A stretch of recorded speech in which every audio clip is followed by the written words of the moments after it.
ഇതിന് ഷിനോജ് തുടരുന്നുണ്ട്. ഷിനോജ്, ഇന്നിപ്പോൾ അവർ എയർപോർട്ടിലേക്ക് എത്തുന്നു. കുറച്ചു പേർക്ക് നാട്ടിലേക്ക് കയറിപ്പോകാൻ കഴിഞ്ഞിട്ടുണ്ട്. ബാക്കിയുള്ളവരോട് പരിഗണിക്കാമെന്ന് പറയുന്നുണ്ട്. നാട്ടിലേക്ക് പോകേണ്ടവരുടെ കാര്യത്തിലും അവർ ഒരു പ്രതീക്ഷാവഹമായ മറുപടി നൽകുകയും ചെയ്യുന്നുണ്ട്. അപ്പോൾ ഇന്ന് ഏറെക്കുറെ പകുതിയെങ്കിലും ആളുകൾക്ക് കയറിപ്പോകാൻ പറ്റുന്നൊരവസ്ഥയുണ്ടോ ഷിനോജിന് മനസ്സിലായിടത്തോളം?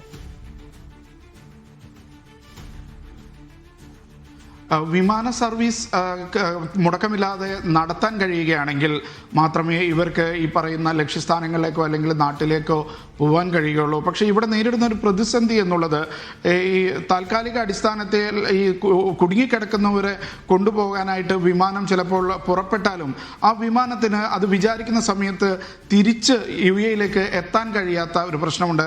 ചിലപ്പോൾ ആ സമയത്താകും ഇവിടെ ഡ്രോൺ അറ്റാക്ക് ഉണ്ടാകുന്നത്.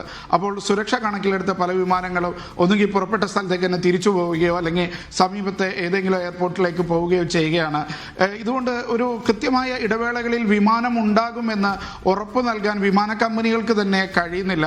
അതുകൊണ്ട് തന്നെ ഒരു ഇവാക്വേഷൻ പ്രോസസ്സ് നടക്കുന്നതിൻ്റെ ഒരു അസന്നിഗ്ധാവസ്ഥയും അതേപോലെ തന്നെ ഒരു നിശ്ചയമില്ലായ്മയൊക്കെ ഇതിലുണ്ട്.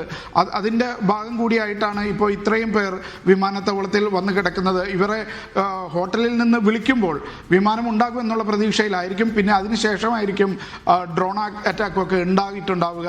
അതുകൊണ്ട് തന്നെ ആ വിമാനം ചിലപ്പോൾ റദ്ദാക്കേണ്ടി വന്നിട്ടുണ്ടാവാം. കുവൈത്തിലേക്കുള്ള ഒരു പ്രത്യേക അവസ്ഥ എന്ന് പറഞ്ഞാൽ കുവൈത്തിൽ ഇപ്പോഴും വ്യോമപാത കൃത്യമായി തുറന്നിട്ടില്ല എന്നുള്ളത് കൊണ്ട് അവിടേക്ക് വിമാനം പുറപ്പെടുമോ എന്നുള്ള കാര്യത്തിൽ ഇപ്പോഴും അനിശ്ചിതത്വമുണ്ട്. സൈഫു.